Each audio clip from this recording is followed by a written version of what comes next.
Hello students, welcome to Chemistry Foundation course for P1 Science students. In this session, you will learn some basics related to chemical bonding. Now let us see first, what is chemical bonding? Chemical bonding is a type of interatomic or intermolecular or interionic attraction which holds constituent particles together. So what do you mean by constituent particles together? Here constituent particles indicates either they may be atoms. For example, in the case of nitrogen N2 molecule, two nitrogen atoms are held together by some attractive force. Constituent particles may also indicate molecules. For example, in water, two or more water molecules are held together by hydrogen bond, or it may even indicate ions. For example, in the case of sodium chloride, Na plus and Cl minus are held together due to electrostatic force of attraction. So at the end, what do you mean by chemical bonding? It is attractive force which holds atoms, for example nitrogen, or molecules, for example water, or ions, for example sodium chloride, together in a substance. I hope that this definition is clear to you. Next, what is the cause of chemical bonding? Why chemical bonding should happen? What is the reason for it? Let us see that one. Students, you know whatever process which occur in the nature is due to get minimum energy and maximum stability. Here also, when atoms or molecules or ions, when they undergo chemical bonding, they are going to get maximum stability by having minimum energy. Hence, the first reason is to acquire maximum stability by having minimum energy. Students, if you just observe periodic table, you come to know that there are some elements present in group 18 like helium, neon, argon, krypton, xenon and radon, and you know they are chemically highly stable in nature, and they are also called as inert gases or noble gases. If you just try to find out what exactly the reason for it, you come across with the concept called 8 electrons in the outermost valence shell, except helium where we have only 2 electrons. From this, it is clear that those atoms or elements which are going to have 8 electrons in the outermost valence shell, they are going to get maximum stability. And other whatever atoms present in the periodic table, they try to get it either by losing the electron or by gaining the electron or even by sharing the electrons. Hence, second reason is to acquire noble gas or inert gas configuration or octet structure. So these are the two simple reasons why chemical bonding happens. Now, let us see types of chemical bonds. Here we have taken 4 types of chemical bonds. The first type chemical bond is ionic or electrovalent bond. Second type is covalent bond. Third type is coordinate bond. And the fourth one that we have taken for our study here is hydrogen bond. Now let us see one by one. First, let us see ionic or electrovalent bond. Let us try to understand this with the help of an example. Let us take sodium chloride. See, sodium chloride is formed by Na plus and Cl minus ions. In sodium, we know total 11 electrons are present because its atomic number is 11. Hence, we can write electronic configuration of 1s2, 2s2, 2p6, 3s1. That means in the first cell we have 2 electrons, In the second shell 2s2 2p6, total 8 electrons are present in the second shell, and in the third shell we have only one electron, that is 3s1. So when sodium loses this one electron, yellow colored one, this one electron, it is going to get nearest noble gas configuration, and in that process it forms Na plus ion. So now Na plus ion is formed, and students, you can see that now it has 8 electrons in its outermost valence shell. Okay. Now let us take chloride. So atomic number 17, and it has electronic configuration of 1s2. That means in the first shell it has 2 electrons, 2s2 2p6. In the second shell 2s2 2p6, total 8 electrons. In the third shell 3s2 3p5, total 7 electrons it has, 3s2 3p5. So it requires only one electron to get noble gas configuration.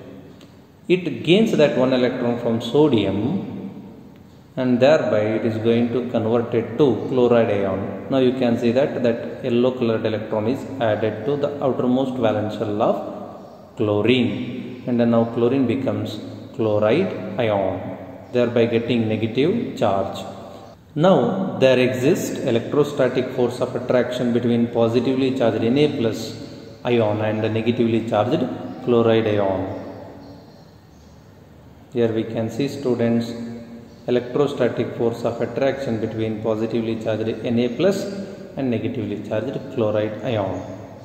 Okay, so now what is ionic bond? So the bond which is formed by transfer of one or more than one electrons from outermost valence shell of electropositive atom to the outermost valence shell of an electronegative atom.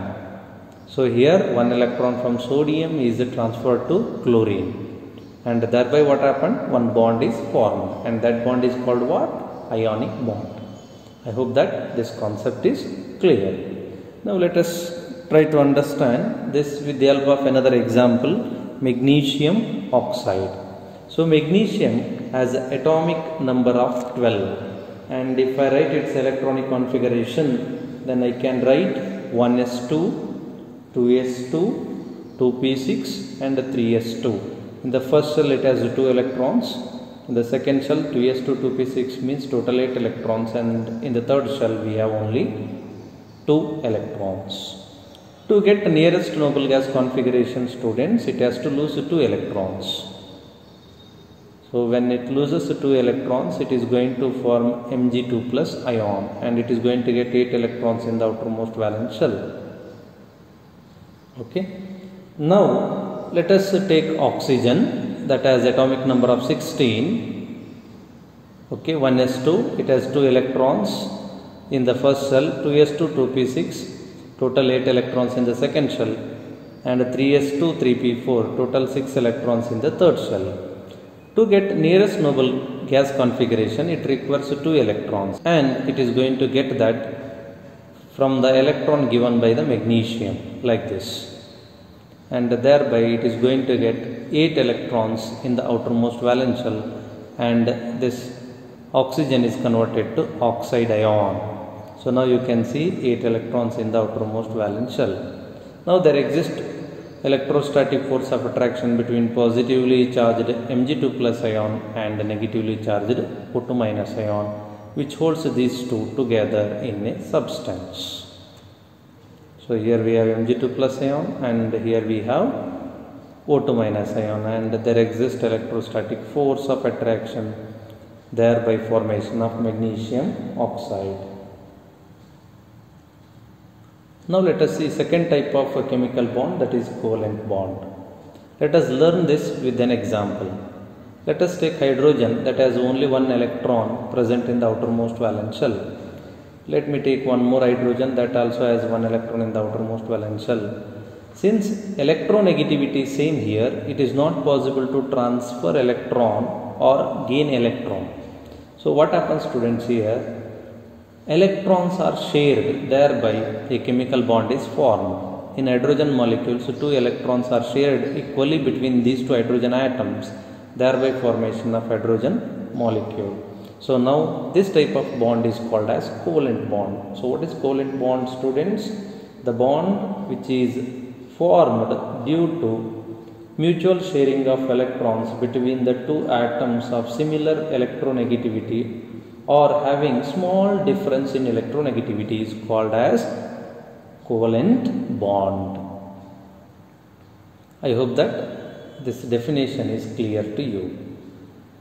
Let us see the next one. Example, fluorine molecule. Fluorine has atomic number 9.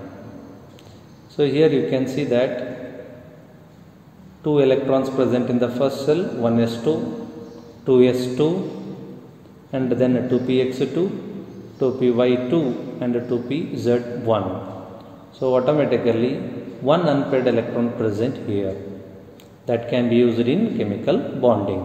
Similarly, let me write one more fluorine. Here also we can see that 1s2, 2s2, 2px2, 2py2 and 2pz1. So one unpaired electron present here also. To get 8 electrons in the outermost valence shell, this fluorine requires 1 electron. Similarly, this fluorine requires 1 electron. How they are going to get? They are going to get it by mutual sharing of electrons. So now these 2 electrons are shared between these 2 fluorine atoms to form a single bond, and that bond is called as covalent bond.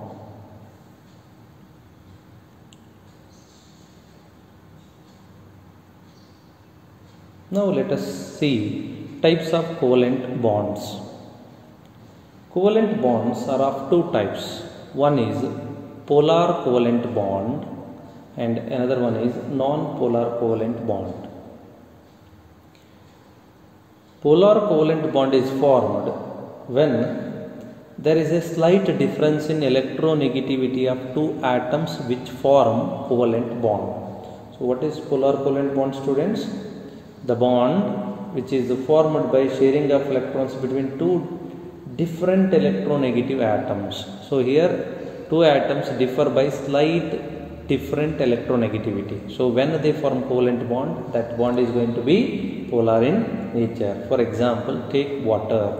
Oxygen being more electronegative in nature, it is going to get more electron towards itself. Its electron cloud is more. And delta negative indicates a partial negative charge. And H plus being less electronegativity, it gives electrons and thereby it is going to get partial positive charge. So here also partial positive charge. See, this diagram explains you better. See, here you can see that electron density is maximum near the oxygen and very less near the hydrogen. So hence oxygen gets partial negative charge where hydrogen atoms are going to get partial positive charge. So one more example, HCl we can take. Here you can see clearly the electron cloud density is more near Cl. Why? Because Cl is more electronegative than hydrogen. Okay. So hence this bond is going to be polar covalent bond. So when we get polar covalent bond, students, when there is a slight difference in electronegativity between the atoms which are going to form the covalent bond. Now let us see second type of covalent bond, that is non-polar covalent bond. Non-polar covalent bond formed by sharing of electrons between 2 similar electronegativity atoms. For example, chlorine, hydrogen, nitrogen. See here in nitrogen you can see that electrons are equally shared between 2 atoms. Okay, similarly other examples also we can take. For example, see chlorine. You can see electron charge cloud is equally distributed between these 2 atoms. Now let us see the third one, that is coordinate bond. Let us learn this with the help of an example. Let us take nitrogen. It has 1s2 electrons, 2s2 electrons, and 2px1. This is a 2px1 electron, 2pyn1 electron, and 2pz1 electron. So this is electronic configuration of nitrogen, students. So in the first shell we have 2 electrons, 1s2, 2s2, 2px1, 2py1 and 2pz1. So in the second shell we have 5 electrons. Out of 5 electrons, one is lone pair electrons. This set is a lone pair electrons and remaining are unpaired electrons. So these unpaired electrons, they are shared with the 3 hydrogen atoms, thereby going to form 3 covalent bonds like this. So this unpaired electron shared with unpaired electron of hydrogen to form one covalent bond here, students. Okay. Similarly, here one more covalent bond by sharing of electrons, and here third covalent bond by sharing of electrons. Then where these lone pair electrons are used? See, these lone pair electrons can be given to such a species which is electron deficient in nature. For example, H plus ion. How H plus ion formed, students? By losing electron. Hydrogen has only one electron. When it loses, it forms H plus ion. That is also called as proton. So proton is formed by losing electron. Now there is no electron. Now what happens? There is a possibility of sharing these electrons with H plus ion. Clear? Like this. And thereby there is going to form one bond. 2 electrons of nitrogen are shared with hydrogen to form